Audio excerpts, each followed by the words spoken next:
failing on a daily basis as Donald Trump has taken his machismo? Because he was performing. It was a performance for Donald Trump. Didn't you know? It's a performance for Donald Trump. You're out there pumping up. Donald Trump is very impressive. He's taken his two largest campaign promises, no new wars and lower prices, ending inflation, and he's messed both of them up. He started a new war that spiked inflation, and now this war is actively failing. An interesting statistic is that Americans have spent collectively $23 billion extra dollars on the gas pump, and that's money that could have gone towards daycare, towards childcare. We'll sit here and you'll laugh at Americans spending money, but the reality is we are failing this war. The purpose of a war is to extract political concessions from the enemy. Can you name a single political concession we've gotten from them?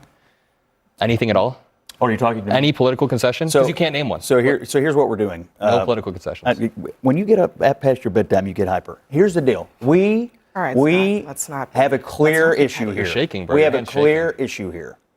No nuclear weapons for the largest state sponsor of terrorism in the world. Period. Full stop. The president believes, and he may be right. I spoke to a retired Rear Admiral today, Mark Montgomery, who's at the Foundation for Defense of Democracies.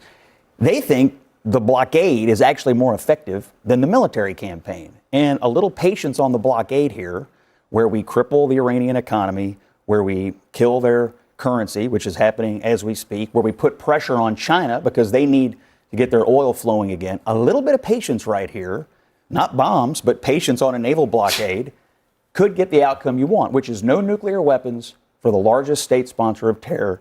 You've been saying this for 8 weeks, and we are now past the 4 to 6 week deadline. Where is the enriched uranium right now?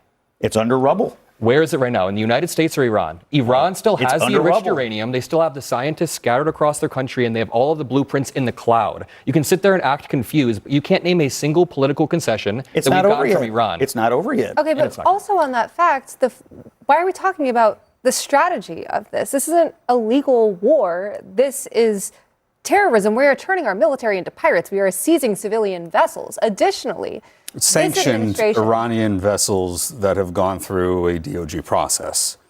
We are. You call piracy and if words don't have any meaning, but we have sanctions against these vessels, and the EU has sanctions against these vessels. In some cases, the UN has sanctions. But one of the most egregious aspects of this is the white Christian nationalist twist that Pete Hegseth has added onto this, saying that this conflict that we started, that we have sacrificed our own service members for, is ordained by God. Is bombing a school full of schoolgirls ordained by God? Is our prices going up and us not being able to afford an ambulance, we call an Uber instead? Is that ordained by God? In 1983, I was in Beirut when the Marine Corps barracks was blown up by a suicide bomber sponsored by the Iranians. It's not 1983, 230 Marines died. That's awful. That's terrible. But that is not. It's they not also 1983. Took out a couple of dozen at the U.S. Embassy. Geraldo, we downtown murdered an Beirut. entire school of children. You can't make two of them. You can't make them, suddenly a victim. Okay, the real question is, what have we gotten? I actually think the school children are victims. I think the civilians that are dead are so victims. Are the Marines. Yeah, I do. But hold on, I do think. Just to be clear, I mean, obviously, Marines being killed is terrible. School children being killed is terrible. But there's a big difference between Iran willfully bombing, U.S. military targets and the United States bombing a school and then not acknowledging it, which is its own separate problem. But the school children are civilians. They're civilians point blank. They should never be targeted.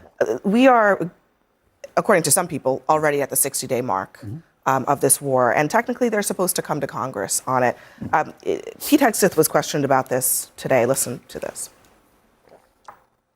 The War Powers Resolution specifies that a war initiated by a president without congressional approval must be concluded within 60 days. Ultimately, I would defer to the White House and White House counsel on that. However, we are in a ceasefire right now, which our understanding means the 60-day clock pauses or stops in a ceasefire. You're not in. Yeah. It's our understanding, just so you know. Okay, well, I do not believe the statute would support that. I mean, that was essentially how the Obama administration interpreted the statute. And Republicans disagreed with it at the time. 100%. I think it would be cleaner. So just to be clear, it'd be a good act of constitutional hygiene, and it's not you need to conclude within 60 days. You need to conclude or have authorization from Congress within 60 days. Exactly. So they could come to Congress and get authorization. Why not? Or they could challenge the statute, which as somebody who has either sponsored legislation to repeal or reform every extant authorization for the use of military force and to reform war powers more broadly, I also have to confess the War Powers Act of 1974, the constitutional underpinnings of that are shaky. It may not hold up. Maybe so, but it's the law of the land, and it has not been. Congress challenged. has the power of the purse, and this is the reality: is that if Congress continues to authorize the Department of War, if they continue to pass the National Defense Appropriations Act, they continue to do that. That will They're be not going to shoot tacit down the consent. Defense Act on the basis of a war that Donald Trump is also- starting. but also- Why would we shoot down all of our the defense? National Defense Act. different than The national National defense. Defense Act comes up once a year. I think it's probably this year. It's usually toward the end of the year. They also are requesting a supplemental before. They're requesting a supplemental, but they haven't actually done that fully yet. And I do think it raises the question, do they just get to pause this thing whenever they feel like it, even though there is an active blockade? And a blockade involves the U.S. military threatening with force that if any an act of war. Yeah, it is considered an act of war. So how does that not count? I think that interpretation, however, is subject to reasonable acceptance and interpretation. If indeed there is a ceasefire, don't you want to encourage the ceasefire? Don't you want to encourage this peace? Yeah, but there's also a naval blockade, which is by definition not a ceasefire. But also, still in war. we're talking legalities when it comes to war powers and all this. This is bird law, right? It is not governed by reason. You know, you can't get. No, it's always sunny What do you Philadelphia mean? fans here. Come on, Can I just take it back for Wait. a What second? do you mean by bird law? Just I mean, when we try to apply like normal rhetoric, normal logic, normal dictionary definitions. As we do in a democracy. Like, we're not Iran. We don't get to just like we're ignore also the law. ignoring the But not in a international legal jurisprudential sense, repercussions right? here. If we're talking about that, what international legal repercussions? This is a war of aggression.